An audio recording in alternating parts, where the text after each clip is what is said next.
Tonight, I'll take you into the shadowed halls of an old tale, one that is less about love and more about possession. Adrian Blackwood was not just a man, and certainly not just a scholar's curiosity.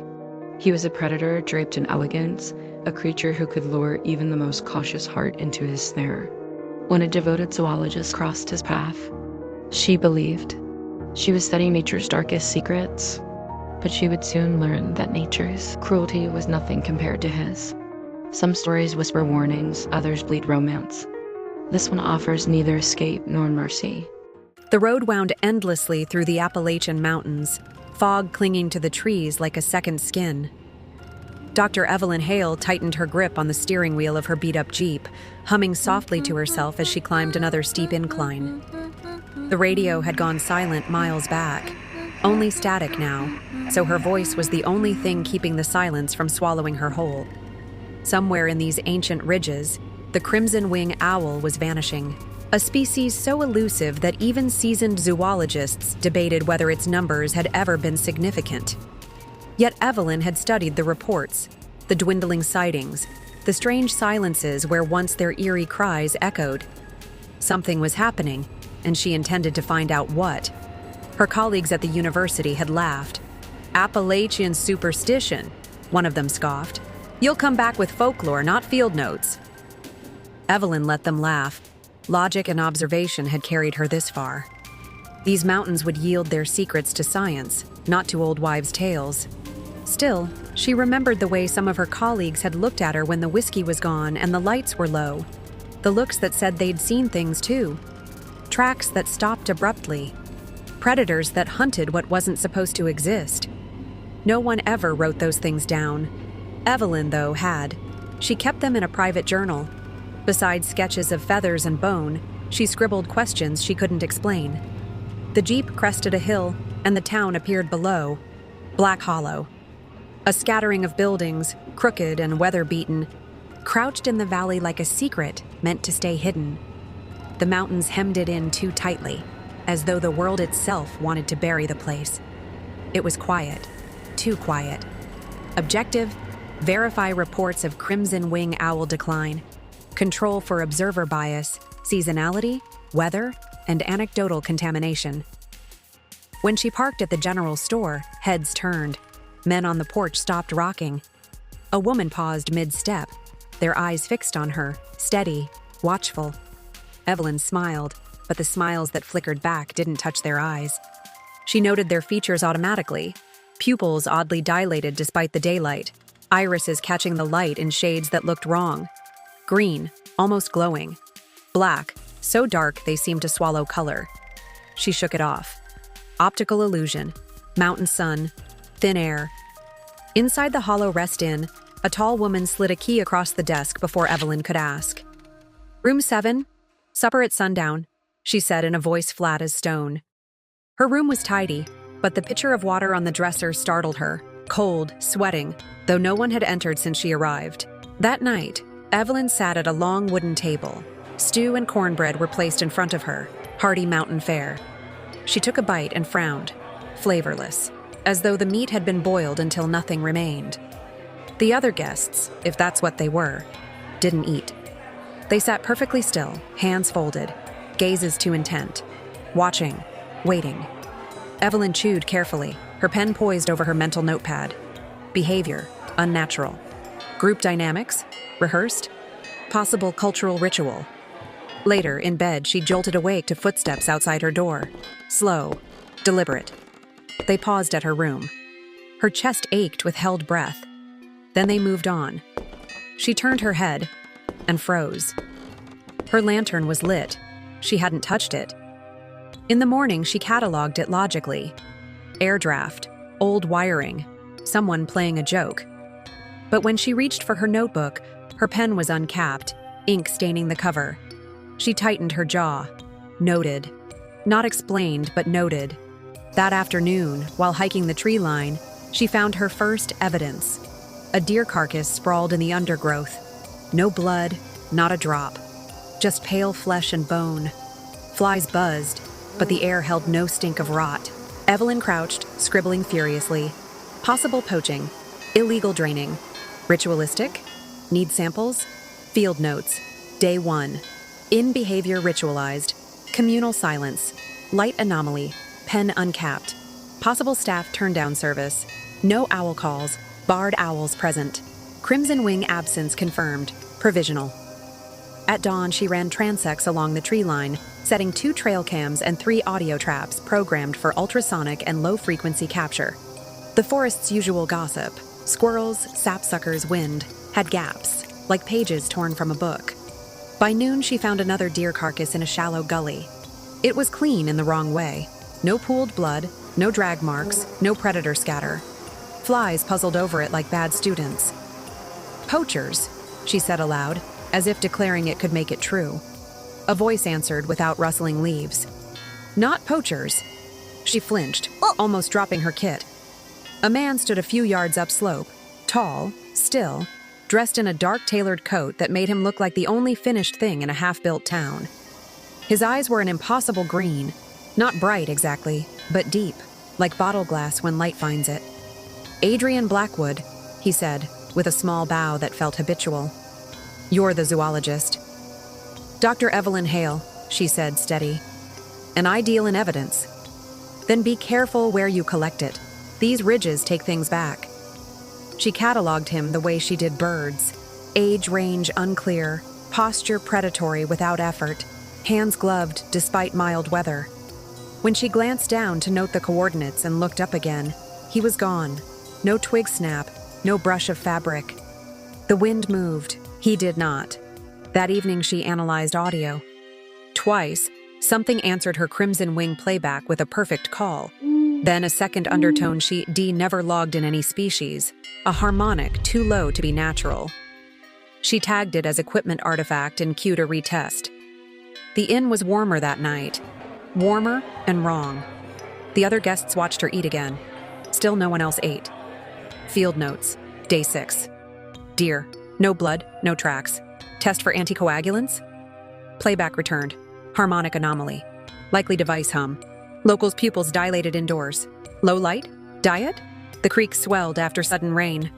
Evelyn measured water speed with a floating orange and calculated discharge for a quick habitat assessment. On the way back, the footbridge slicked under her boots. The rope gave. She saw gray water, stones, her own hand.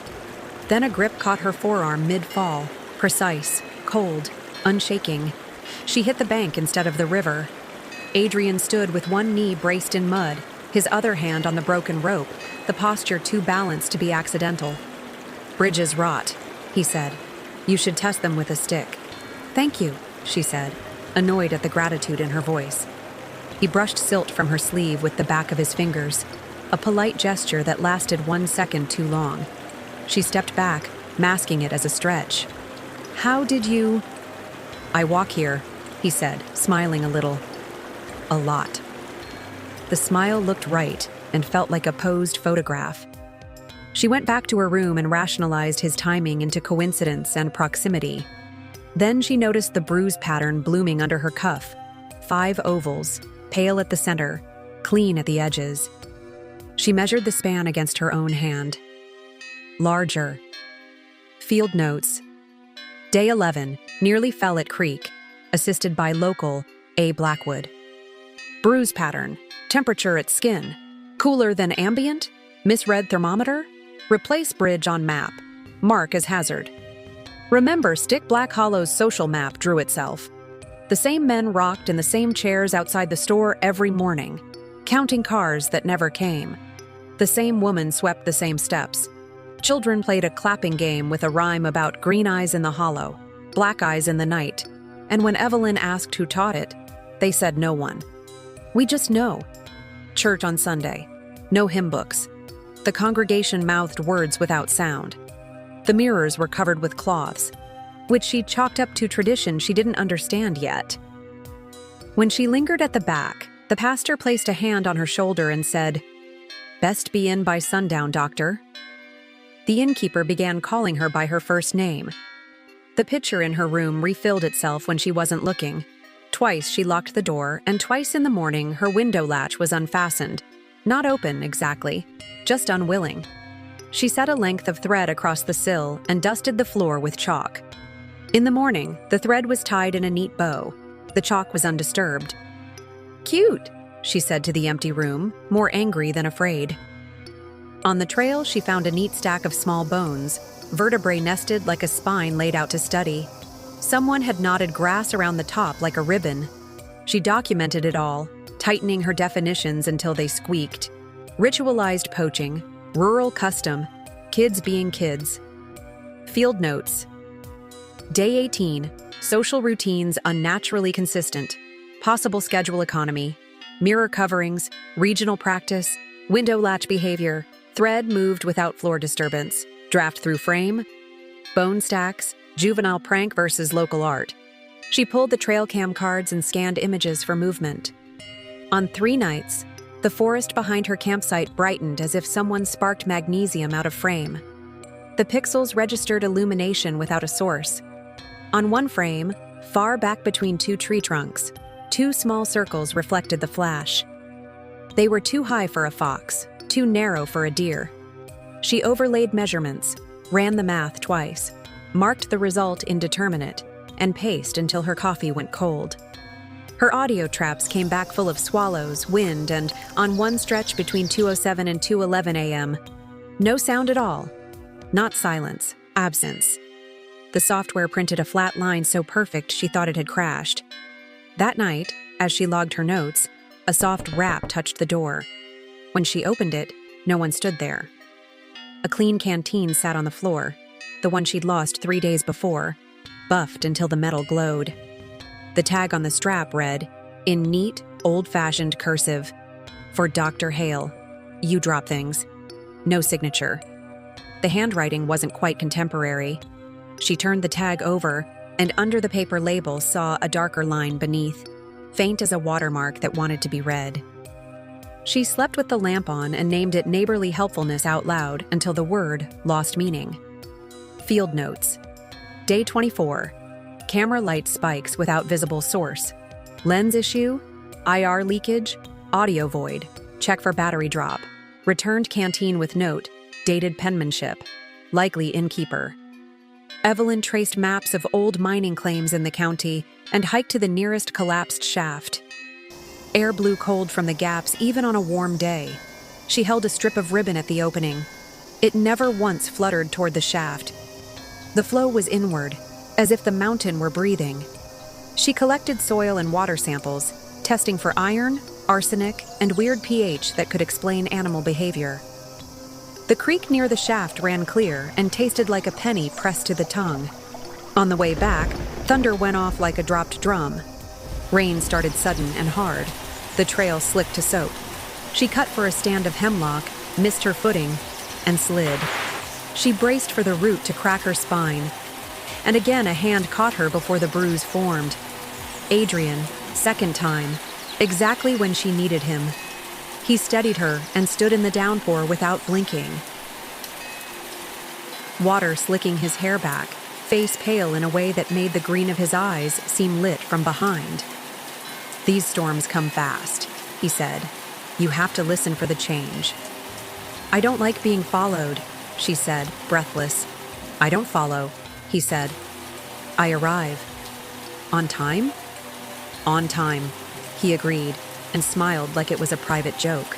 Evelyn noticed Adrian had licked his finger that had her blood on it. He must have scratched her by accident, or maybe it was his.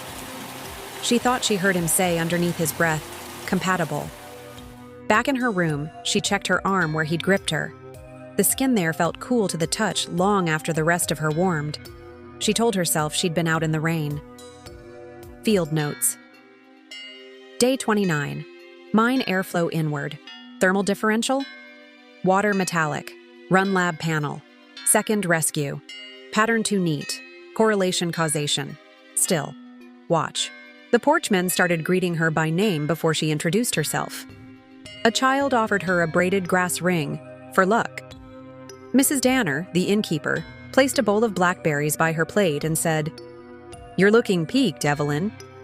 The berries tasted like nothing again. Beautiful, empty fruit. Adrian appeared more often now, but always with a reason that looked acceptable on paper. He returned a field guide she didn't remember dropping. He pointed out a stand of fur where crimson wing pellets should have been and weren't. He walked the edge of her route without stepping on it. Once, while she was kneeling to collect owl scat that turned out to be something else entirely, he reached for a bramble snagging her sleeve and nicked her wrist with a thorn. Reflex made her jerk back. A line of blood beaded and slid. He watched that line as if it contained a message, eyes darkening around the green. He touched his gloved finger to the drop and lifted it to his mouth without ceremony, like a chef tasting a reduction. Compatible, he said softly, like he'd confirmed a calculation. Evelyn laughed. Brittle, professional. This was the second time he'd said this. That's not how we introduce ourselves where I'm from. He inclined his head, unfazed. Perhaps we should learn each other's customs. She cleaned the cut and went on cataloging scat. Her handwriting on that page shook. Field notes. Day 35. Locals initiating contact. Friendliness uptick. Food consistently flavorless. Check zinc deficiency. Wrist cut. Inappropriate behavior logged under social boundary. Do not be alone with him. Be armed. She made a list. Rules to survive. Black Hollow, in before sundown. Don't eat anything you didn't open yourself. Don't accept gifts you didn't ask for. Don't tell them what you fear. When Adrian appears, ask why he's there and mean it. The list helped, so did routine. She ran longer transects, added 2 more audio traps, and began mapping the village's unmarked footpaths. At the end of one, she found a shed with tools too clean for use and a row of jars labeled with dates instead of names. The jars held something dark, not jam, not wine. She told herself it was syrup and left them on the shelf. That night, her recorder picked a low, rhythmic sound under the wind. 5 tones, repeated, not a machine, not a frog, not anything on her charts. She wrote infrasound hypothesis and underlined it twice. When she stepped into the hallway to use the shared bath, a woman stood there already, motionless in the dim, head cocked like she was listening to a song that hadn't started yet. Her eyes were black, not irises, all of it. Good evening, Evelyn said, dry mouth or not. The woman smiled and the expression traveled to no other part of her face. Supper at sundown, she said, though it was midnight, and drifted past. Field notes. Day 42. Infrasound pattern, 5 tones. Ritual, water wheel, jars in shed. Syrup. Syrup. Hallway encounter. Possible eye dilation from light change. Breathe. Evelyn tried to leave for a day, refuel, call the lab from somewhere with a signal that didn't to drop like a bird into a window. The road out wound past a stand of white birch, a tilted barn, and a rusted truck. After 20 minutes, she passed the same birch, the same barn, the same truck. She took a photo the second time. Same cloud seam, same crow on the fence. She reversed, marked every turn on a notepad, and still the landmarks repeated like a cheap stage set dragged back into place. When she returned to town, the porch men nodded as though she'd stepped out for air. Adrian was waiting at the inn steps. The mountain dislikes farewells, he said mildly. No, she said, setting her jaw. The roads are confusing. Of course, he said. He lifted a wrapped parcel from the rail and held it out. A present. I don't accept. It's a book, he said, and the softness in his voice wrong-footed her. Field notes from a naturalist who came here before. I thought it would appeal to your methods. She took it because she had to see. Inside the paper, an old leather journal, pages ruled in a hand as neat as a seamstress's work, ink brown with age. 1869. The entries catalogued owls and foxes with the same rigor she admired. And then, without transition, the record of a herd of cattle found whitened and a man cured of consumption overnight in exchange for one evening as silence. She closed the book slowly. I like how you insist on facts, Adrian said, watching her. It keeps the mood clean. Your friend in 1869 lacked peer review, she said, and kept the book. Field notes, day 48. Possible spatial disorientation. Magnetic anomaly? Check compass. Gift journal. Historical fiction? Compare paper fibers. Do not be grateful. Be grateful privately. Black Hollow relaxed around her like a snake around a warm stone. People began to pass too close, to say her name without the title like they'd earned it. The innkeeper touched her hair while passing and said, "So soft," the way a seamstress might approve a bolt of cloth. The stew remained bland, the water always cold, the pitcher never emptied. Children drew pictures in the dust with bone ends and laughed when she frowned. "Don't worry," one girl said, patting Evelyn's knee. "You won't go anywhere." At the creek, Evelyn followed fluorescent dye downstream to track dilution and saw a swirl collect where no eddy should be, a red-black bloom that held its shape like a living thing before slipping under a root and disappearing. She scooped a sample and wrote iron, algae, even as her stomach turned. That evening, Adrian walked beside her without announcing himself and fell into step like they'd done it before. "You're stubborn," he said, not unkindly. "It's a job requirement." "It's a taste," he said, considering the word. "You will like it here when you stop pretending you don't." She barked a laugh she didn't feel. "I don't stay where data refuses to behave." He glanced down at her wrist where the nick had healed to a pale crescent. "Oh, it's behaving," he said, almost to himself. Field notes, day 56. Community proximity increased. Boundary testing, dye test, anomalous pooling, Adrian conversational shift. You will like it here. Presumption noted. Do not escalate. A moon not yet full hung like a polished coin. Her audio traps caught the 5-tone pattern again, louder, closer, as if whatever made it had stepped near the microphone and breathed. She triangulated with a headlamp and a cautious mind, marking trees with chalk. The path curved where paths shouldn't. She turned once, twice, and the forest rearranged itself into a small, open place she hadn't seen on a map. Figures moved there, quietly, efficiently. Not furtive now, comfortable. They stood over a boar held by 2 ropes strung to saplings. The animal shuddered and stilled. No one spoke. No one sang. They simply lowered their heads together as if to pray and then fed. It wasn't frenzy. It was work. Green eyes lifted first. Black eyes followed.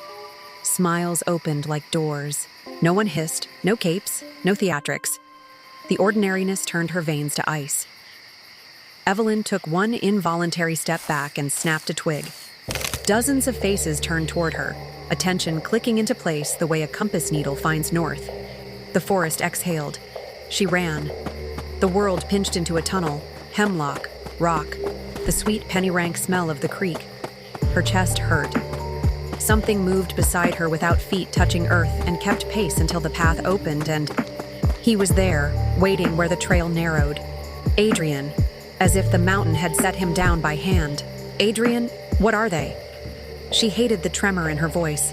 He stepped forward and she retreated until bark pressed her back. His face was lit from the side by moonlight, making one eye glow, the other go dark. He set a hand beside her head, not touching, close enough to read a pulse. "You shouldn't have seen that," he said, voice low and almost tender. "Now you belong to Black Hollow." "No," she said, and her voice came out the way a trapped animal's does, thin, furious. He tilted his head, that practiced politeness settling over something older. "Did you think you were only studying us?" Her lantern slipped from her hand. The flame died as it hit the ground and rolled. Darkness, not the absence of light but presence, rose up like water and closed over her. Evelyn woke with a start, heart hammering, in a bed that wasn't hers. The ceiling above her was painted once, long ago, but the paint was cracked and blistered, flaking like dried skin. The walls were paneled in dark wood, heavy velvet curtains drawn tight, muffling any hint of daylight. A single lamp burned on the nightstand, casting the room in a low amber glow that seemed to belong to another century. She sat up quickly, pushing tangled hair out of her face. Her satchel sat on a desk across the room. Her notebooks had been laid out neatly in a fan, her sketches and papers stacked with precision. Someone had gone through them. She swung her legs over the side of the bed. Her boots were gone, replaced with soft slippers. The realization made her stomach lurch. Someone had undressed her shoes, tended to her. The intimacy of it made her skin crawl. The door opened. Adrian entered without hurry, without noise, as if he'd been waiting for her to stir. His coat was gone, replaced by a black vest and white shirt with the collar open. He looked almost human like this, almost casual, but not really. His movements were too smooth, his presence too large for the space. "You're awake," he said softly, as though it were a secret between them. "You fainted." Her hands curled into fists. "Where am I?" "In my home," Adrian replied. He gestured around the room with one elegant sweep. "You collapsed in the woods. I couldn't leave you lying in the dirt." Her jaw tightened. "You had no right." He tilted his head, eyes flashing green in the lamplight. "Would you rather I left you there?" Before she could answer, a servant appeared behind him, pale and silent, carrying a tray. The smell of stew and warm bread filled the room. The servant placed it on the desk, bowed their head, and left without meeting Evelyn's eyes. Adrian pulled out the chair for her, motioning. Courtly, polite, as if this were dinner at a fine hotel. Evelyn didn't move. His gaze lingered on her until she relented, walking stiffly across the room. She sat. He guided the chair in with a quiet scrape of wood. He poured her water as though she were royalty, placed the glass before her with both hands. The civility made her feel trapped, more than chains ever could. When she reached for the spoon, his hand caught her wrist. His fingers were cool, steady, his nails sharp. He turned her hand over, studying her palm as though it were an ancient map. His eyes narrowed, thoughtful. Then, without warning, he dragged his nail across her skin. A thin line of red welled up instantly. Evelyn gasped and tried to jerk away, but his grip was iron. He lifted his finger to his lips and tasted the blood. His eyes flared darker. "Compatible," he murmured. The word sent a jolt of nausea through her. "What the hell are you talking about?" she snapped, ripping her hand back. He only smiled faintly, as though amused by her anger. "Eat," he said, gesturing to the food. Her spoon rattled against the bowl as she lifted it. Her appetite was gone, but she forced the motions, partly out of spite, partly because she knew she needed her strength. Adrian sat across from her, unmoving, his hands folded. He didn't eat. He only watched. The next days bled together. If it could be called freedom, she had it. She wasn't chained. Her room wasn't bolted from the outside, but every hallway led her back to the same doors. Every window opened to drops too steep to climb. And wherever she turned, Adrian was there. When she awoke in the mornings, he was already seated at the desk, pretending to read a book. When she tried to walk the gardens, he appeared suddenly at her side, offering his arm. When she scribbled furiously in her notebook, he leaned over her shoulder, his breath cool against her ear. Predator patience, predator play. He tried to weave a net of civility around her. One afternoon, he set a small vase of winter roses on her desk, their fragrance heady and almost cloying. "They grew wild on the edge of the hollow," he said. "I thought they belonged beside you." Evelyn only turned back to her writing. She refused to give him the softening he expected.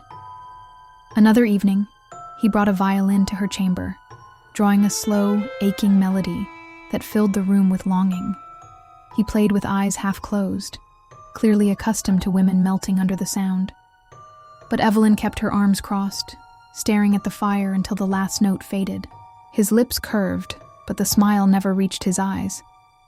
At dinner, he tested her further. He brushed his fingers against hers when passing the bread, watching closely for the blush, the stammer. When none came, his hand lingered a moment too long, as if daring her to recoil. She did, sharply. His jaw clenched. Other women, Evelyn realized, must have yielded easily to this. His beauty, his charm, his practiced air of danger. But she would not. One night, he tried words instead of gestures. He sat opposite her, voice low, recounting centuries of passion and devotion. "I have loved queens, scholars, poets," he murmured, eyes burning into hers. "They all bent to me in the end. But you—" He broke off, studying her as though she were a puzzle piece he couldn't quite force to fit. "You resist me." Evelyn met his gaze evenly, though her heart raced. "Maybe because I'm not for bending." For the first time, frustration flickered plain across his features. His hand gripped the arm of his chair, wood groaning beneath his strength. Yet when he spoke, his voice was velvet again, deliberate. "You will, in time. They always do."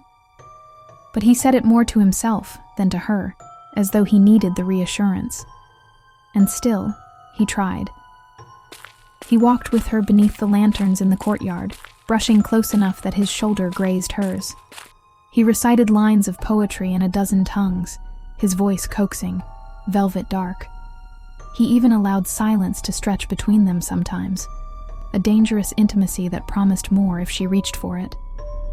She never did. Sometimes he invaded her space more boldly. He stood behind her as she sketched, his hands resting lightly on the back of her chair, so close she could feel the cold of him through the wood. Other times she would wake at night and sense him there, seated in the shadows by the window, watching her sleep with the stillness of a statue.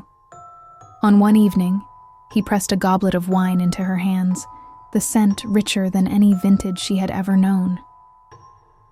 "It will soften your dreams," he told her, his eyes gleaming with promise. She set it aside untouched. His smile froze, brittle around the edges. Then came the moment his composure frayed. She had been pacing her chamber, restless, muttering notes into her journal, when suddenly he was there, too close, too silent. He caught her wrist, pulling her toward him with a sudden urgency she had not yet seen from him. His other hand cupped her jaw, tilting her face up to his. "You fight me as though you don't already feel it," he whispered, his lips a breath from hers. "This inevitability." Her pulse thundered. For one terrible instant she thought he would kiss her, steal the choice from her altogether. She twisted sharply, breaking free with a ragged gasp. "No," she said, fierce despite the tremor in her voice. "You don't get to take what isn't given." The room went very still. His eyes blazed green fire, his fangs lengthening unbidden. He loomed over her, predator no longer pretending to be courtier. For a heartbeat, Evelyn thought he would strike, truly strike. But then, with visible effort, he mastered himself. He stepped back, smoothing his vest, restoring his mask of calm. Only his clenched jaw betrayed the storm beneath. "You make this harder than it must be," he said quietly. Dangerous quiet. "No one has resisted me this long." His gaze lingered on her throat, his voice dipping into a growl. "Do not test how thin my restraint runs." Every refusal, every cool look, every spine-stiffened silence carved a deeper crease of hunger into him. The veneer of patience thinned. At times she saw it, the bare flash of his fangs when she caught him staring at her throat too long, the way his hand flexed as if aching to seize her. And yet, he never forced. Not fully. Not yet. He seemed to want her submission freely given, to savor the moment she broke. But Evelyn did not break. It thrilled her and terrified her in equal measure. And it stoked his fury, for Adrian Blackwood was not a man, nor a monster, accustomed to waiting. That was when the dreams began. At first they were soft, almost tender. Evelyn would wake with the memory of warmth at her back, of fingers tracing her wrist in the dark, of lips brushing her hair. Dreams that left her shaken, confused, heart pounding as though something had truly happened. Then they deepened. She dreamed of lanterns glowing in the forest, of herself walking hand in hand with Adrian through endless fog. His voice followed her there, low and persuasive. "Stop running. You belong here. You belong to me." She tried to turn away, but the fog always thickened, hiding every path except the one that led to him. One night she dreamed she stood in Black Hollow's square, surrounded by townsfolk with those shimmering eyes. They bowed to her as though she were queen, their voices whispering her name like a hymn. And at her side, Adrian, his hand covering hers.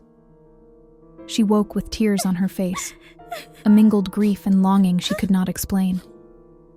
By the third night, she understood. These weren't dreams of her own making. They were his. He was in her mind. She confronted him at breakfast, shoving the untouched tray away. "Stay out of my head." He only smiled, unrepentant. "Dreams are doors you already left unlocked. I only stepped inside." Her skin crawled. "You twist them." "I show you truth," he countered smoothly. "You crave belonging, Evelyn. You crave not being alone. I only give you a glimpse of what could be." His eyes gleamed as he leaned forward, voice dropping to a whisper. "With me, you would never be alone again." Her hands trembled beneath the table, but she forced steel into her voice. "Better alone than yours." For once his smile faltered. A shadow of irritation flickered, then hardened into something colder. But that night, when sleep finally claimed her, she dreamed again. This time not of roses or devotion, but of fangs pressing to her throat, of surrender blurred with fire and pleasure. She woke with her own hand clenched at her neck, his voice echoing in her skull. "You will yield. It is only a matter of when." And though she resisted, though she forced herself to push every thought of him away, she could not stop the shiver that ran through her when she remembered the dream. That shiver hardened into resolve. She could not wait here to be broken, dream by dream, day by day. She had to escape. On the fourth night, she stole a key from one of the servants. It trembled in her hand as she crept through the corridors, her heart pounding so hard she was sure it would betray her.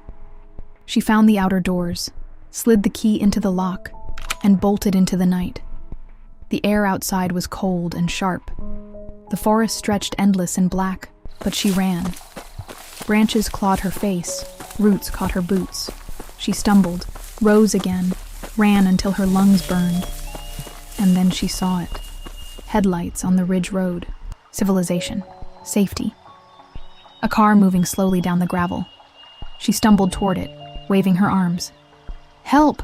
she screamed, her voice ragged. The car didn't stop. It passed, driver's eyes fixed ahead, unseeing, as if she weren't there.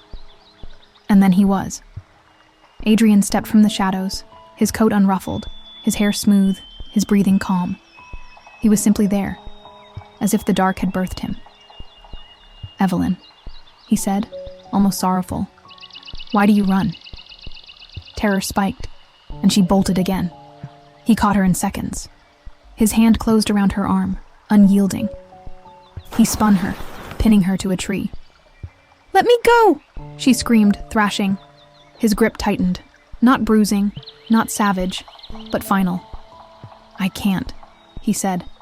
His voice dropped to a growl. "You are mine." His hand rose to her throat, holding her there, firm enough to remind her she was prey. His eyes burned green fire, unblinking. "You belong to Black Hollow," he whispered. "You belong to me." And then he bit. Pain split her neck like fire. She cried out, shoving, clawing at his shoulders, but his grip was immovable. Blood rushed from her, dizzying, weakening. Her mind screamed no, no, no, but her body betrayed her.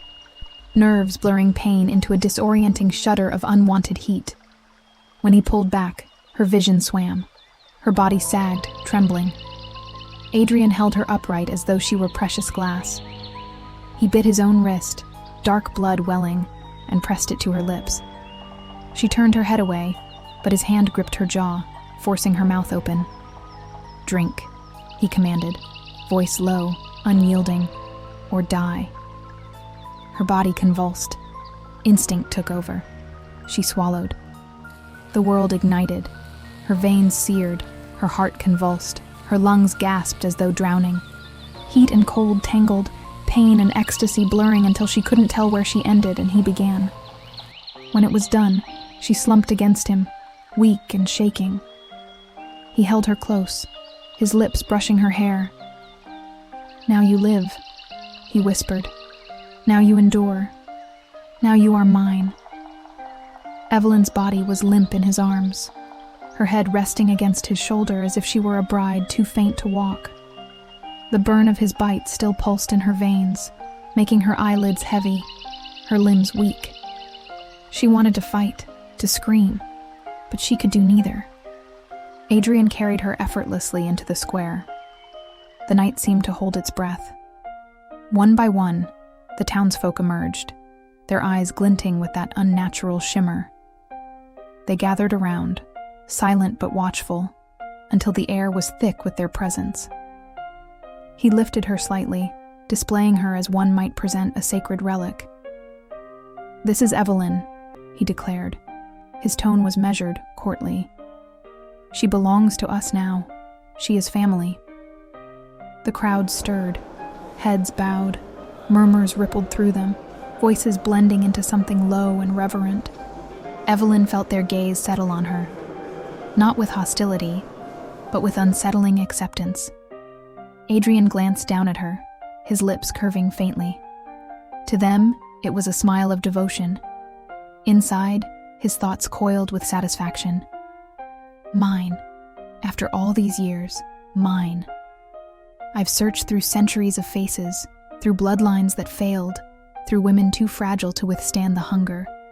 And now, finally, fate delivers me someone strong, someone who can endure, someone who will last. He bent his head, letting his words brush her ear. "Do you feel it, Evelyn? You're no longer alone in this world.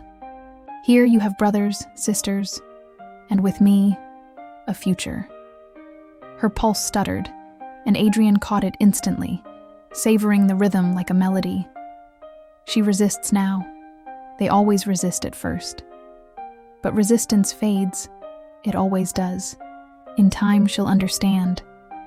In time she'll turn that fire on me, not away from me. The crowd shifted closer, their pale faces glowing faintly in the lantern light. They looked upon Evelyn as though she had always been theirs. Safe, claimed, untouchable now that Adrian had chosen her.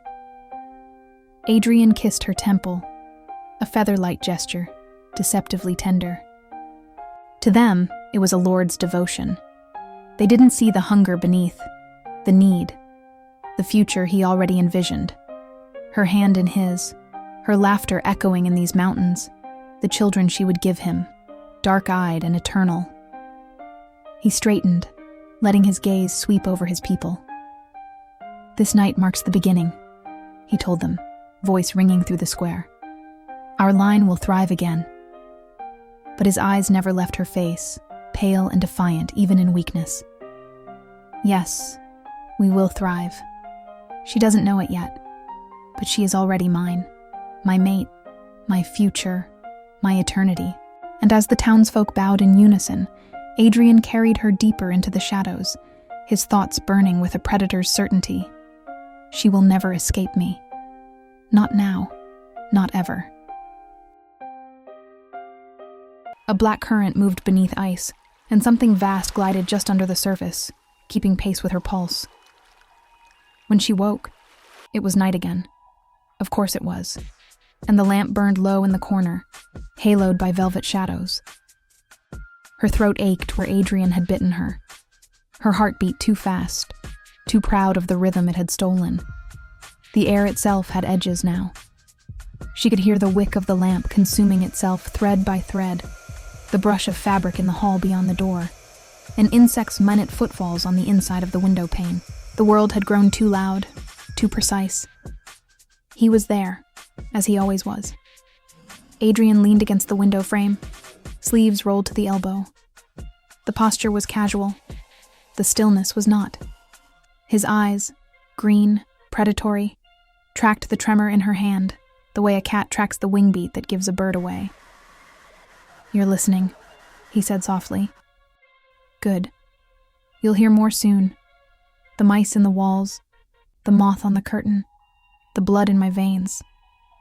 Get out of my room." Her voice was smoke that wanted to be fire. He didn't move from the frame. He was simply at her side. In the next breath, so close she caught the iron in his exhale. "Your room," he echoed, amused. "Charming. Don't speak to me."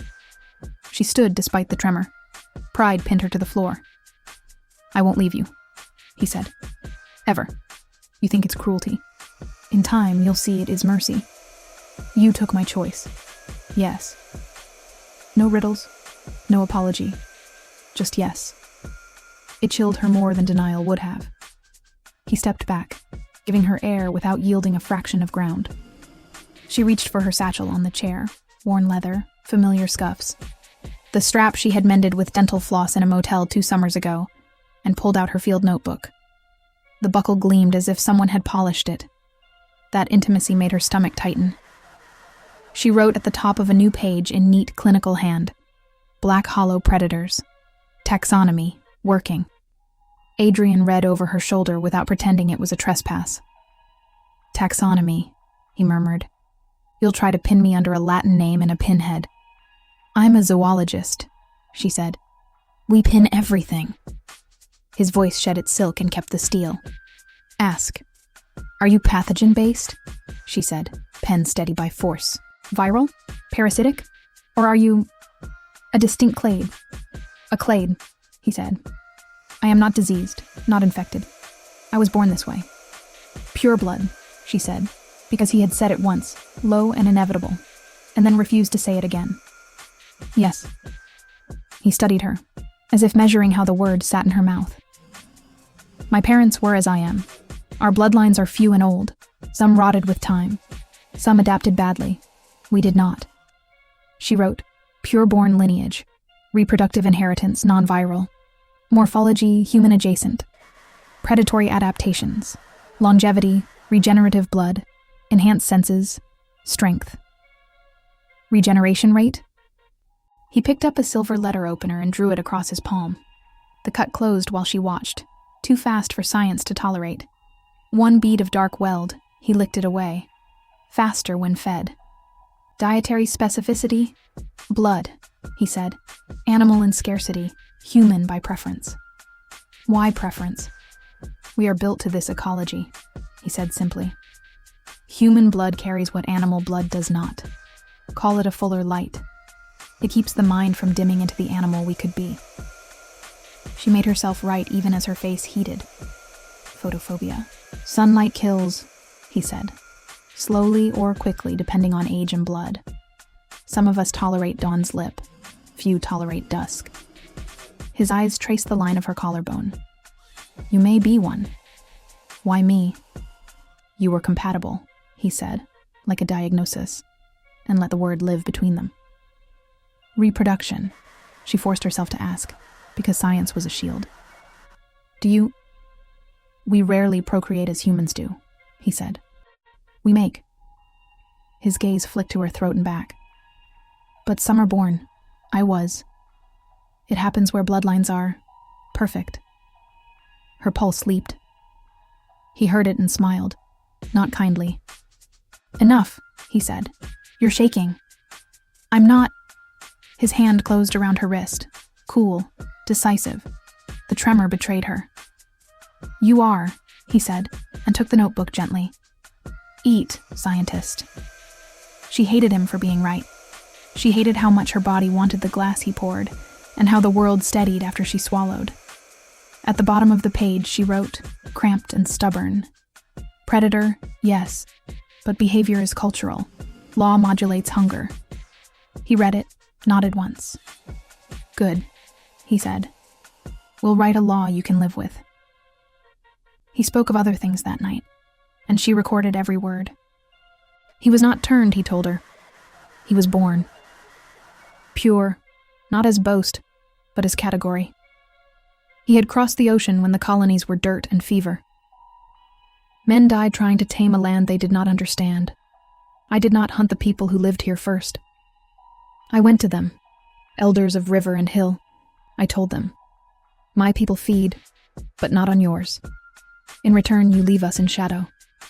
They measured me and saw truth. We tied it with cord and stone and winter grass. He paused, considering something she could not see. Centuries have passed. The pact still stands.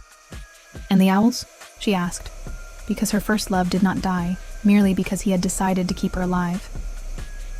They were food once. Competition. Now I protect them.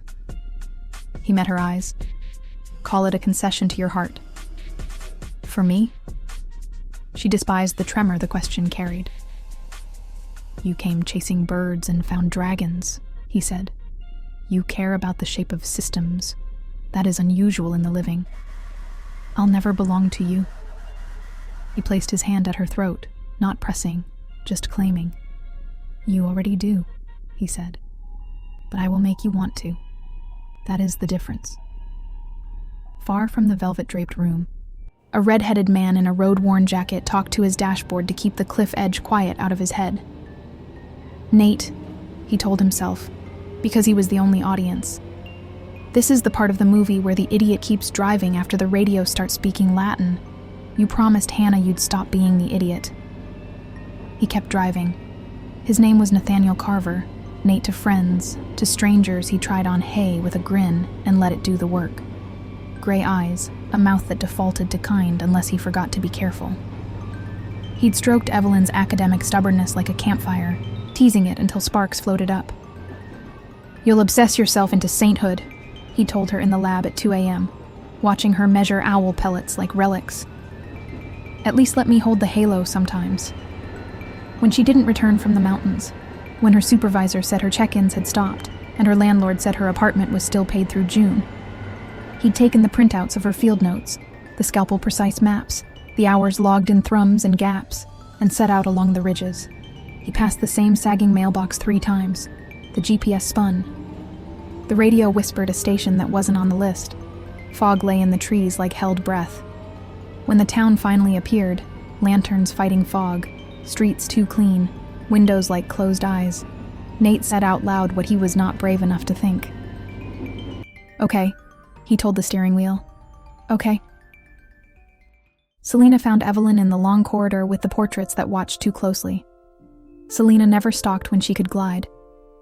She draped a wool shawl across Evelyn's shoulders, hands cool as coins. She looked like famine taught to waltz.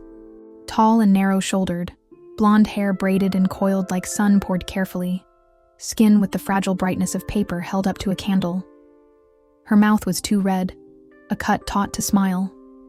A pale crescent scar lived near her left jaw like a forgotten diacritic. Gray eyes with a glassy, pewter sheen, sometimes rimmed in an uncanny green, did not blink as often as courtesy requires. Rings crowded her slender fingers. Old gold, bone, a narrow iron band that remembered a vow. The gown was sable velvet fastened with bone toggles. The shawl's fringe was stitched with a thread that caught light like frost. In older parish rolls, they would have written her as Celine.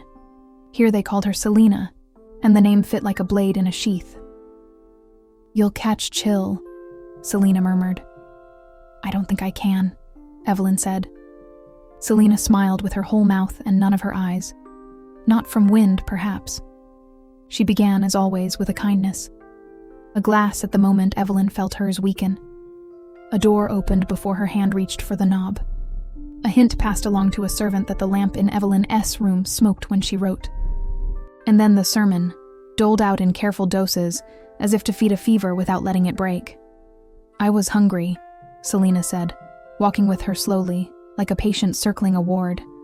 Not the hunger you know now, the worthless humankind. I was 13 in a plague year. The river stank of flowers because the dead made their beds there.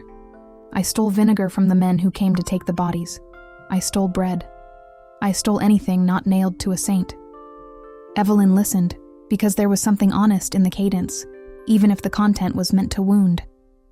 He found me in the vestry of St. Artemis with a loaf under my dress. He did not ask my name. He did not save me. He told me to stop stealing from the dead. Then he took me to the ossuary and asked if I was afraid.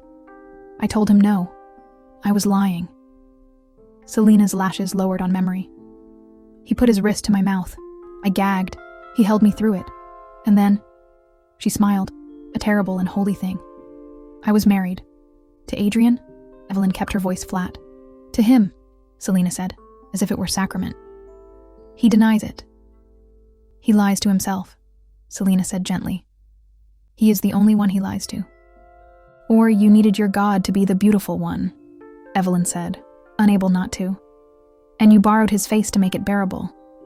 For the length of a heartbeat, Selena's poise faltered. Then she laughed, delighted. Sharp. No wonder he loves you. Do you know what I love? His restraint. He could make an altar out of red. Instead, he keeps a house. He could rule a continent. He keeps a town safe. He is order. He is the shadow that does not falter. And what do you hate in me? That he wants you, Selena said plainly. That he enjoys your defiance. I gave him obedience and he admired it. You give him a war and he adores you. The coven warned her. Selena, as often as Evelyn. A seamstress with ash under her nails whispered, "Do not touch her. He will not forgive." An old man who smelled of wintergreen said, "He has killed for less." A boy with starved eyes muttered, "She is his. That is the only law that matters here." Envy is deaf. Kindness is sometimes a weapon used to measure the exact shape of a throat. Nate took the key from the innkeeper without earning a word. Brass tag, room 3. The hallway was longer than the building. The carpet swallowed his bootsteps like a mouth. The bed sagged as if it had been sleeping for someone else. At dawn, if it was dawn, he woke to find the curtains drawn, though he remembered leaving them open. The breakfast put in front of him steamed, looked plausible, tasted like paste turned to ash. He ate anyway. He wrote neat lines inside a cheap spiral notebook to keep the distance between his thoughts and the room. Day 1, lanterns lit at noon, innkeeper blink count, 0. Day 2, radio sings in a language I don't know, roads loop to the same mailbox. Day 2, night, dream of Evelyn, mouth red, not hers, woke to curtains shut, locked from outside. Day 3. People say the bride as if it's a weather report. By the time he stepped into the street and she turned the corner, hair pulled back, eyes bright as if fever had learned to control itself, Nate had bitten through the soft part of his cheek with swallowing unsaid things. "Eve," he said. The nickname leapt like a reflex. "Jesus, are you okay?" She froze. The smile she pulled up was one he had seen in the lab when a donor wanted to underfund an endangered species but buy a plaque. "Nate, what are you doing here?" "What am I?" He laughed because the alternative was something like sobbing. "You vanish with the most alarmingly detailed notes I've ever seen. Your supervisor says you stopped checking in. Your maps stopped making sense. So I came. It's what people do." "You shouldn't have," she whispered. "Too late." He found the grin because it was armor. "And I'm stubborn." A shadow untied itself from the fog. "Dr. Carver," Adrian said, "you took your time. You know my name." Nate didn't make it a question. The hair at his nape had moved to attention and stayed there. "I know many things," Adrian said, fond as a knife. And then to Evelyn, without looking away from Nate. "Thank you for caring for my wife when she belonged to the daylight." Nate almost laughed again because it was ridiculous, and then didn't because nothing was. "You're what?" Evelyn's mouth trembled. "Adrian." "My wife," Adrian said, tasting each word like a vintage. "We married by blood." Nate kept the grin, because if he let it go, the whole house might hear his heart. "I don't think that's a thing, but congratulations," he said, like a man who had not been handed a sentence. Adrian smirked and looked at Evelyn. "I like him. He's inconvenient." Evelyn watched him leave, which bothered him, but killing him would cause an investigation.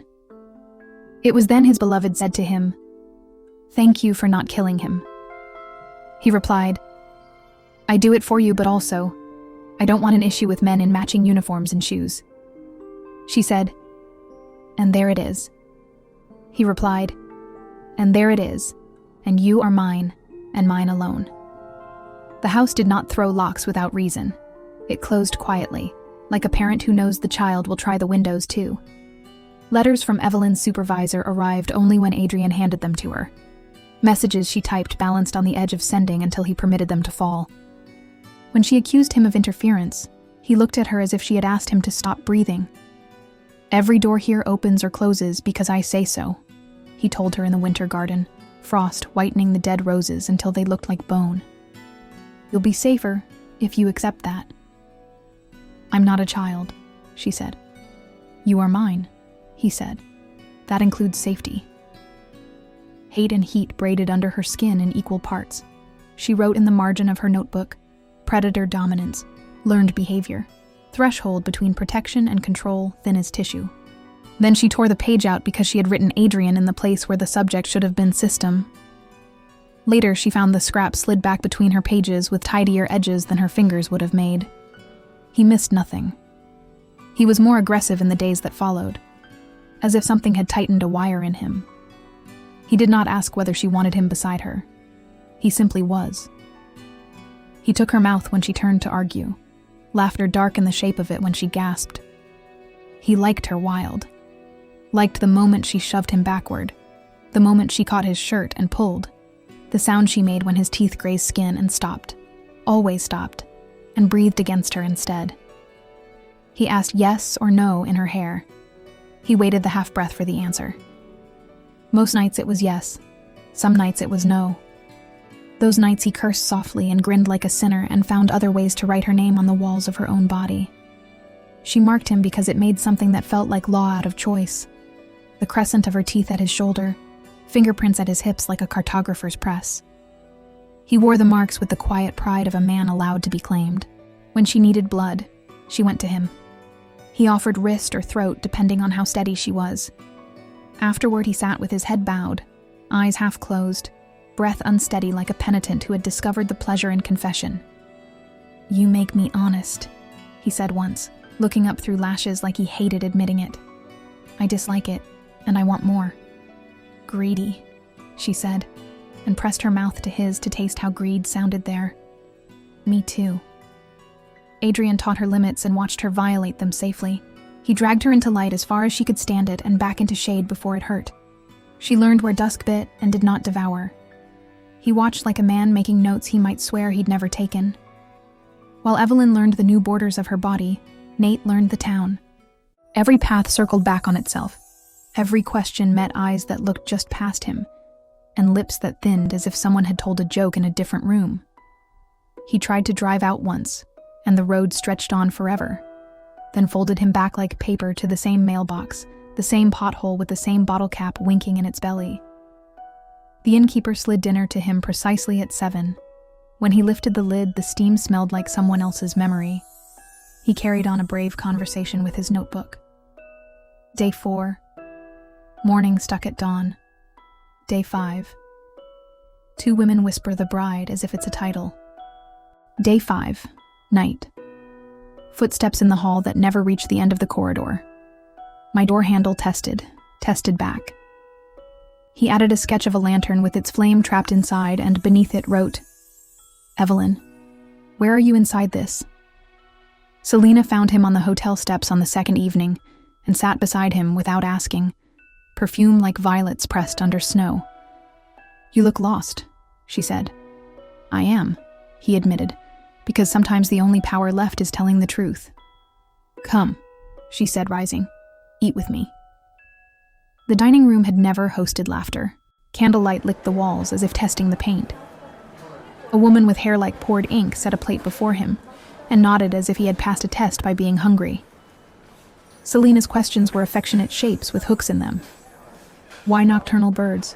Why quiet towns? Do you love Evelyn? Does she love you? We were talking, he said. We were going to talk more when she got back. She will not go back, Selena said, and laid her hand over his. You are handsome, loyal, make a different home. I'm not your toy, he said, gently but with steel in it. Her smile thinned. She stood so close the candlelight made points of her teeth. He will crush you, she said pleasantly. He will erase you until you wonder if you were ever a man at all.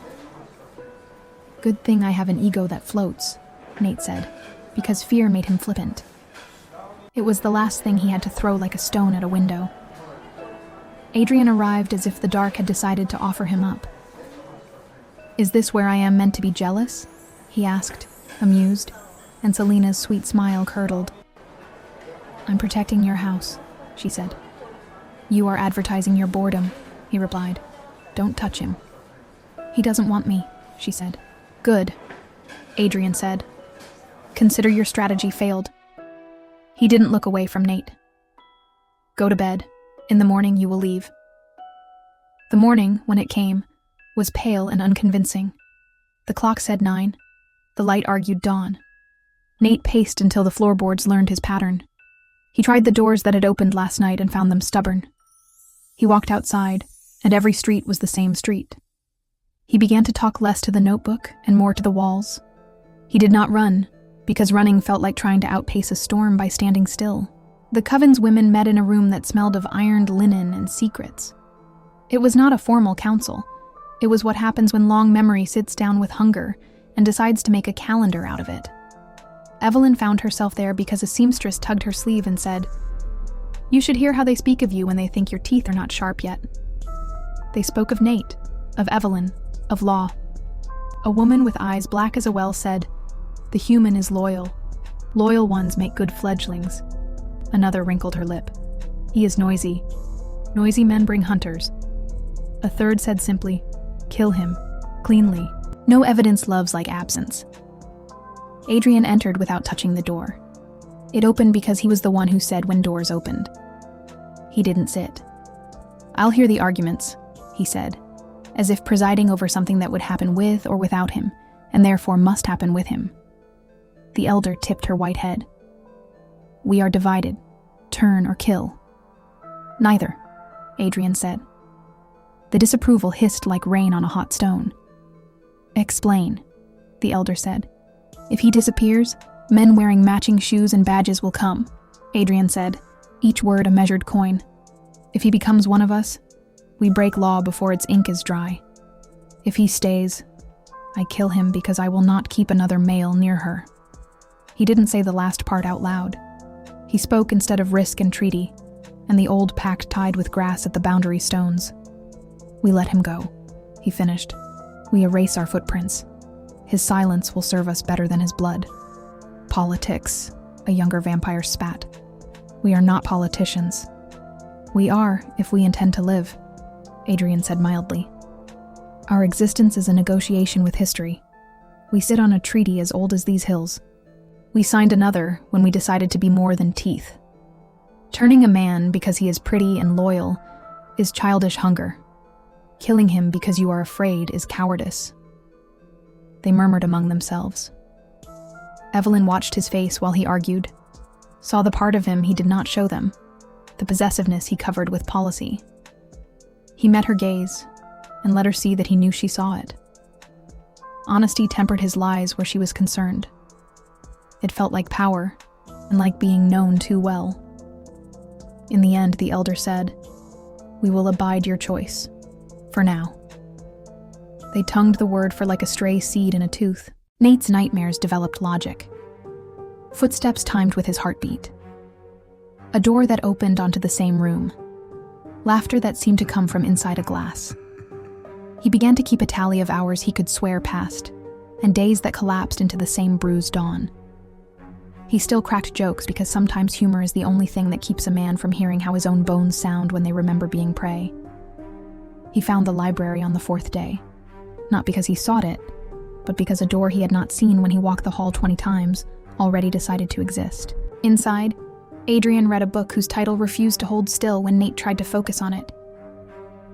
"You like keeping people trapped," Nate said, "because grief and terror make conversationalists of us all." Adrian looked up with theatrical patience. "Trapped? No. Contained. That's the same thing. Not quite. A cage implies punishment. This is preservation. Of what? Nate asked, though he already knew the answer would not make him feel sane. Adrian considered him the way a teacher considers a student who has not yet realized the test has already begun. You tell me. You've been watching. It's not natural, Nate said, and wished he had said something grander. No, Adrian agreed. It isn't. The simplicity was worse than denial. Nate felt the floor learn his weight and become complicit with gravity. He held onto his notebook like a relic and told himself that knowledge had saved worse men than him. Adrian smiled, something terrible in the tenderness of it. Keep learning, Dr. Carver, he said. I'm interested in how long it takes you to understand. He left the room without closing the book. The pages turned themselves once and settled. Nate took a breath and tasted iron because the air had a memory, and it was not his. Selena kept preaching to Evelyn, and the doses grew shorter, sweeter, more poisoned. I warned you when you came, she said, smoothing the shawl at Evelyn's shoulder, like a mother who has decided loving is something you do with a knife in your hand. I thought you would leave. You stayed. Now I will saw through the hinge of what he loves and see if the door falls. Other vampires said the thing out loud everyone understood. Do not touch her. He will break you into a warning so clean the floor will reflect it. Selena smiled as if it were a blessing. Evelyn had learned enough to be afraid and enough to be arrogant. You love him, she said. I understand that. You hate me because he loves me. I understand that too. Selena's eyes warmed. Oh, little scientist. You think love is tidy because you hunger for tidy things. Love is not tidy. It is a river in flood. The banks are an insult to it. You remember your plague year because it is the year you stopped being afraid of starving, Evelyn said. You don't know how to starve honestly anymore. You only know how to call hunger holiness. Selena laughed and kissed Evelyn's cheek. It felt like a death sentence folded into paper and tucked under a door. Evelyn went to the winter garden and found Adrian in his shirt sleeves, shirt open at the throat, starch softened by an hour's battle with something he had decided to cultivate. He looked at her as if she were both a species and a singular, catalogable and inexplicable at once. Tell me about the pact, she said. Not the story you tell in the square, the real one. He told her because she had asked, and because he liked how she put a microscope to his myths. He described the first winters here, the men with their metal traps and their rusted faith, the people whose language he learned because he needed to make a law with his mouth, not his teeth. I brought nothing to them, he said quietly. I asked to take nothing from them. I promised to keep the shadows orderly as far as they were mine to keep. They told me where the bones were buried and where the water pretended to be a road. They asked me to stay where stone remembers our feet. I agreed. Why do they still honor it? She asked. Your kind have surely broken their laws. Men like you tend to. I kill the ones who do, he said simply. At the boundary if I can. In their sleep if I must. Efficient, she said. Necessary, he said. He reached for her then, not the throat, the forearm, the precise measure of muscle and tendon that made her work. Do not mistake my devotion for weakness, he added. I protect what is mine. She should have pulled away. She stepped closer. The new rhythm of her heart felt like a drum at a war she could not stop. On the ridge road where fog had razored out a world and left only what it wanted to, Nate watched a pair of owls rise like shoulder blades against the sky. The note in his pocket. Something is wrong. I can't find you. I will keep trying. Had creased itself into familiarity with his hand. He whispered to the birds as if they might carry messages. Tell her, he said, and felt stupid for asking an animal to do a job a man should have done. He slept that night with his back to the door and woke twice to the sound of someone standing outside it not breathing. He found Evelyn again and tried to say goodbye because he thought maybe saying goodbye would loosen the knot he had tied around his own sanity. You should go, she said, before he could begin. Please. I will, he lied, and then told a more useful truth. I'll try. You're going to die here, she said, and hated him for forcing her to be the one who said it. That would be inconvenient, he tried, and the humor bounced off the walls like a coin flicked into a church and left there. Adrian, she began, and then shook her head. Don't. Won't, he said. Behind her, beyond his courage, a shadow learned his shape as if fitting a coat to his back. The days kept their wrong color, and the nights their specific silence. Selena's smile grew thinner and more devout. The women of the coven sharpened their patience on each other, and on Evelyn's presence, and on the human who would not leave. Adrian's hand found the small of Evelyn's back in corridors, not because she needed guiding, but because he wanted to remind the house, with its portraits and its listening stairwells, that every inch of her was accounted for. And the town said, "The bride," as if it were a prayer that might insult the god into answering. Night began a few minutes earlier than it had the day before, as if dusk had discovered vanity. Nate stopped laughing in the margins of his notebook. He measured things instead. The seconds between footfalls that never reached the end of the hall, the exact way the light refused to grow teeth. He sketched the innkeeper's face and left the eyes blank because he could not remember if they had color.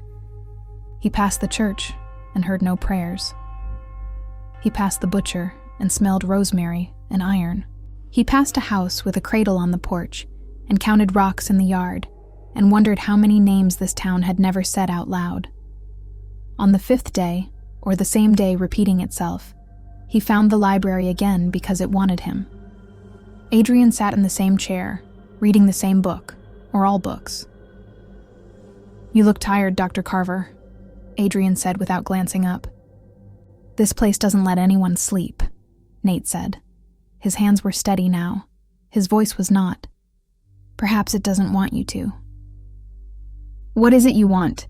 Nate asked, because present tense questions sometimes distract predators. Adrian closed the book. The fire painted his face in warm tones that meant nothing. "To see how quickly you learn." "I'm not a puzzle," Nate said. "You are," Adrian corrected gently. "Men always are. The trick is admitting how many pieces you've lost on the way to the table." "You're not normal," Nate said. He wanted to say more grand things. "You're a nightmare. You're a myth in a suit." What came out was the truth that fit in his throat. "You're not human." "No," Adrian said, and stepped closer. "Better." Nate's breath hitched. "You feed on us," he whispered. "You've done it for centuries. And the town." He gestured helplessly with the notebook. "They're part of this. All of them." Adrian's gaze warmed as if a student had finally shown his work. "At last," he murmured. "What happens to me now?" Nate asked. He had rehearsed bravery in the mirror at 15. It had not survived this room.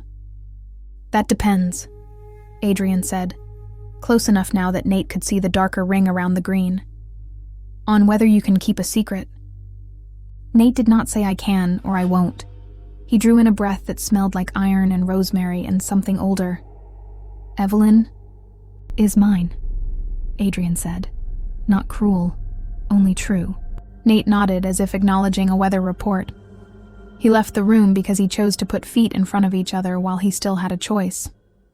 Selena's sermons turned into instructions. "Stand here, wear this, smile like this." She sent a dress to Evelyn's room the color of a bruise. "He will look at you like you are law if you wear this," she said in a note that didn't match the curve of her usual hand. Evelyn put the dress on because she wanted to see if the prediction was true. It was. She found Adrian in the music room. The piano had been tuned for no one for a century. She walked past him and he said her name once as if that were a command and a prayer intertwined.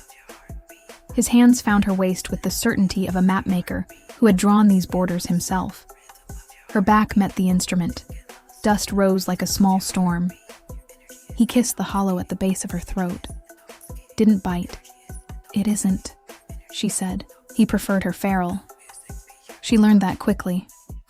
He was careful without looking careful at all.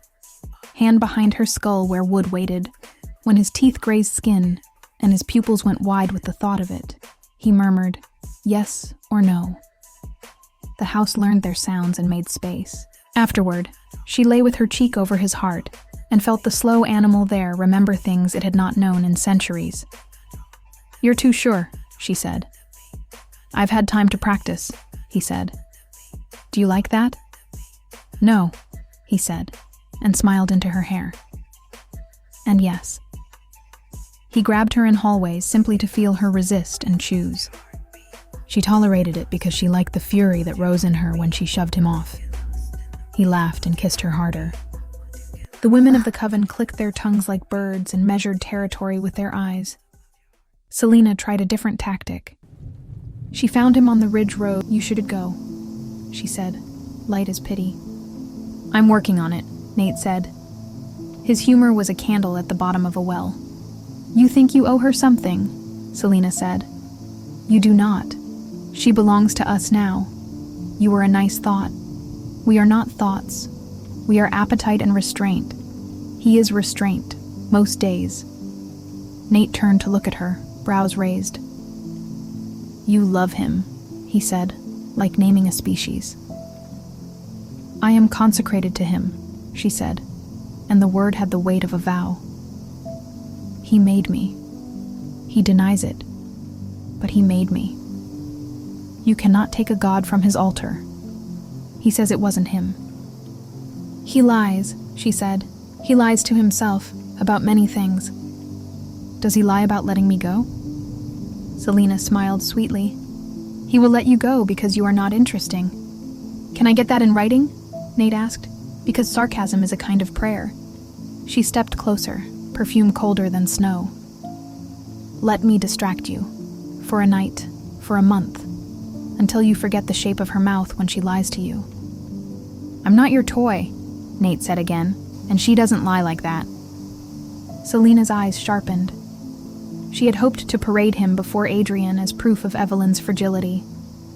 She had hoped to make him stumble into sin and hold it up like a mirror. Instead, the human remained inconveniently loyal. Her smile went thin. "You will die," she said with gentle certainty.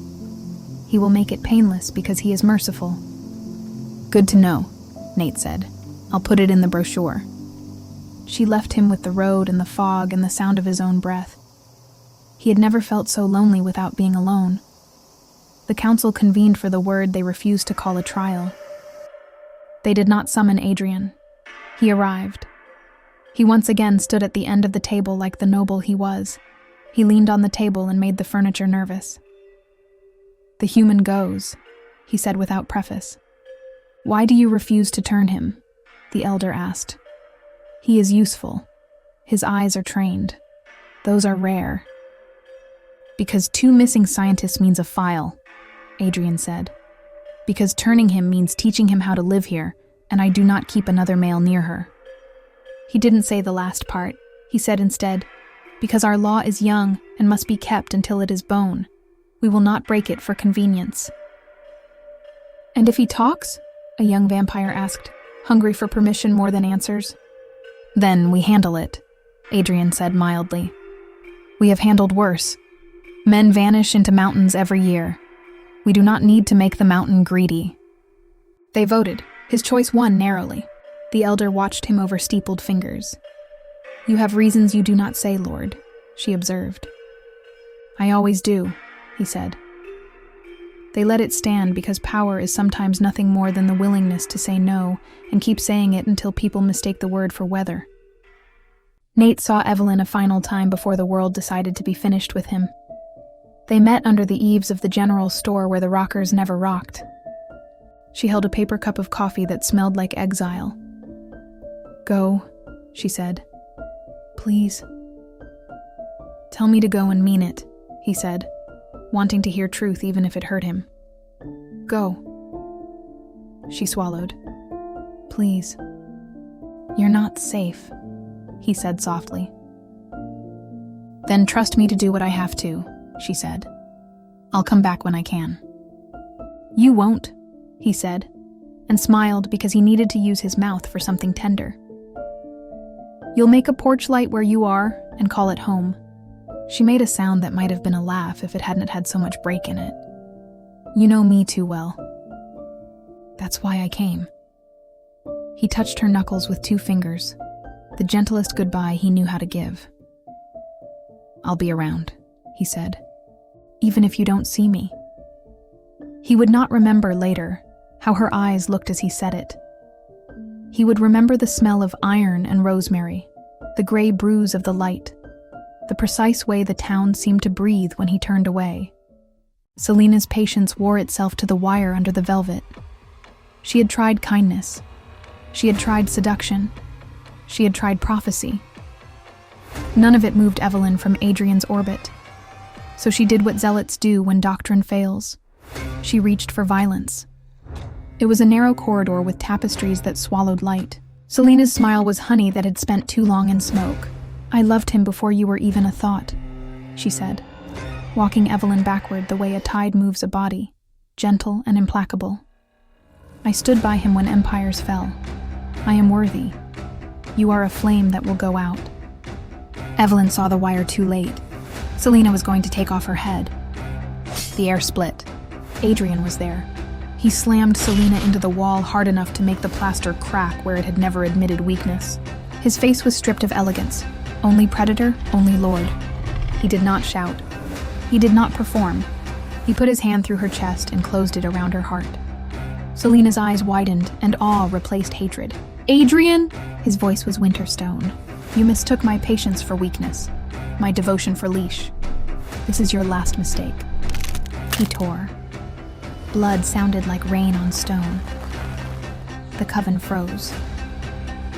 The house listened because the house had always been listening.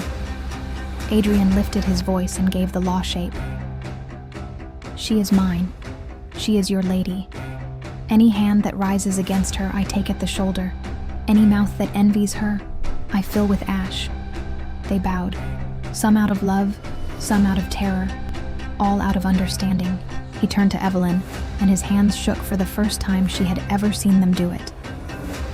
I did not want to kill her, he said, a sentence that meant I would do it again. I know, Evelyn said, and hated that she did. After blood law, after spectacle minutes, Black Hollow had always been at its safest when it could write a rule. Evelyn made sure this time that marriage was kept sacred. It wasn't an afterthought. That if someone was in love, they needed to make it known before, but that instinct for that mate must be respected. Why didn't she just stop? She asked Adrian. I met her when she was first turned. The one that did that was irresponsible. He thought he was giving her mercy, saw a young girl starving and wanted her to feed off something more available. He continued. She was abandoned by her parents who couldn't afford to keep her. Selena was a victim of circumstance, and I didn't want her to go through that again. At first, her loyalty was touching, but as she matured, it became obsession, and I had to keep her at arm's length. Evelyn looked at his hands. The hands that were gentle with her had just ripped out a heart. Didn't she know? Did she just ignore it? He knew what Evelyn was thinking. He knew she was frightened of him on some level, which Evelyn should have been from the beginning, but her lovely feral stubbornness wouldn't allow it. I told Selena that I thought of her as a sibling, as a friend, but she told me I would see her as the woman she had become eventually. I never did. And then I came in the picture, Evelyn finished. Yes, you did, and she didn't listen, Adrian said sadly. I did it as a last resort, my love. When I give warnings, when it comes to one of ours, I give multiple chances until I can't. I just feel, Evelyn paused. I will do what I need to do to protect my house and my people, and soon you will feel the same way, Adrian interrupted. I plan for children, and I will not have lawlessness in here when we are already that. Laws were redone so that everyone was safe, so that those that thought about doing something like this again would not. There would be no more warnings. There would only be reporting. He yielded where the language mattered more than the weight. She yielded where the weight mattered more than how it was described. They compromised, which is to say, they created a third thing neither could have made alone. She signed first. He signed second. The coven signed last, some with ink and some with blood, and one with a mark of teeth because old habits die dramatically. She looked at the new law placed. thinking of Nate, thinking of her human life that could have been. Evelyn saw a life with him too, but he was alive. "You kept your promise," he said. Adrian appeared like a ghost whenever she thought of Nate. Part of her still resisted, which he both loved and hated. "There was a promise?" she asked. "There was no asking, just taking. You could have tried to leave with him. I would have brought you back, and only you. Still." Adrian held her close. "You love me. You knew when you saw me. You just didn't want to believe it." Who could? Then there remained the matter of Nathaniel Carver. Adrian found him on the Ridge Road, at a place where Fogg insisted on remembering it had once been river. "You lasted longer than I expected," he said, not unkindly. "I'm stubborn," Nate said. His humor was a scab he had picked through. Adrian stepped closer, and the air did the polite thing of making room. "Listen to me," he said. "You have seen enough to ruin you and not enough to save you. Go home. Tell no one. If you speak, I will walk into your world. I can leave Black Hollow, but you—" He tapped Nate's sternum lightly with 2 fingers, a blessing that was not. "You leave only because I say so." "Is this mercy?" Nate asked, because he needed to know the size of the hand on his head. "This is logistics," Adrian said, "and a favor to a woman who once loved the daylight." "Evelyn will be alive when you are old," Adrian said, and the kindness in his voice hurt worse than threat. "That is the best ending available to you." Nate nodded because refusing was a thing he no longer remembered how to do. The road behaved for him on the way down, satisfied that it had measured him and found him too large to swallow and too small to chew. He did not tell anyone what he had seen. He did not need to be told not to. 2 towns away, he woke to owls calling in a grove that had been empty for years. He took out a new notebook, Nocturnal Recoveries, Appalachian Sites, and wrote, "Something made a porch light up there." He underlined porch light twice and closed the book. Weeks later, back at the university lab that smelled of ethanol and old coffee, Nate turned his badge against the night door and went to the staff lockers. Evelyn's was still there, E. Hale and label maker tape peeling at the corner. He opened it as if it might hiss. Her field jacket hung like a paused sentence. He reached for the cuff, thumb finding the frayed seam she'd always meant to mend, and his breath stuttered. He pressed the sleeve to his face like a man listening for a tied-in cloth, and shed 3 quiet tears he did not wipe. From the narrow, wired glass window in the outer hall, 2 green points watched, patient, unblinking, too high to be an exit sign.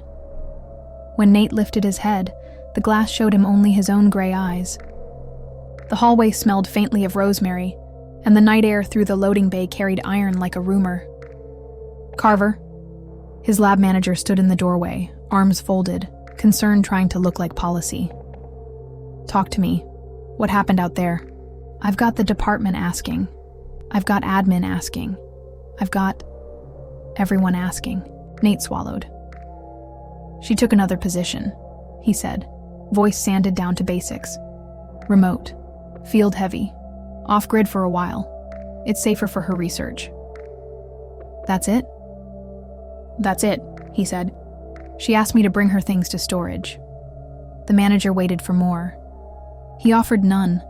What could he say without ending his life soon after? That he felt watched at the most random time. He signed a form with a hand that would not stop being gentle, and carried the jacket like a relic. A few hours later, the department inbox pinged. An email from Evelyn Hale. Not her usual .edu or personal account, but a new, scrubbed address that looked like it had been born yesterday. The message was brief, cool, professionally kind. She thanked the department for the opportunity, stated she had accepted a role with a private conservation consortium in the Ridge Country, would be unreachable for an indefinite period, and was resigning her position effective immediately. She added a line that sounded like her, if one ignored the way it did not breathe. "Please reassign my advisees. I have taken a post better aligned with my long-term field objectives." Nate read it twice, and heard the echo of a house where doors opened because a man said they could. He could see Adrian in his mind's eye typing everything. These things, these beings, so cunning and methodical. Selena was right. He could rule the world. Back in Black Hollow, dusk bit and did not devour. Evelyn stood in it on the balcony until the sting felt like a crown. Adrian's hands found her hips like rings that had finally found their fingers. "You like the knife's edge," he murmured. "Who taught me that?" she asked. "I'm a terrible influence," he said, and kissed the place beneath her ear where the pulse used to be loud. He did not bite. Not then. She turned to go inside. He caught her wrist, decisive, not rough. She pressed her palm to his chest and said his name as a command. He let go at once, grinning without apology, and offered his hand instead. She took it. They walked the corridor like a law and its exception. No one in town took down the parchment with its neat signatures and the 2 puncture marks where a lord had, without thinking, held it in his teeth. No one asked why the owls had come back. No one asked why the road sometimes turned travelers around like a gentle hand on a child's shoulder. The story adjusted itself around the facts, the way stories do when they understand that truth is not an argument, but a boundary. When strangers in ridge towns asked about Black Hollow, the answer was a shrug that contained a decade of warnings. "It's quiet up there. They mind their own. Best you do, too."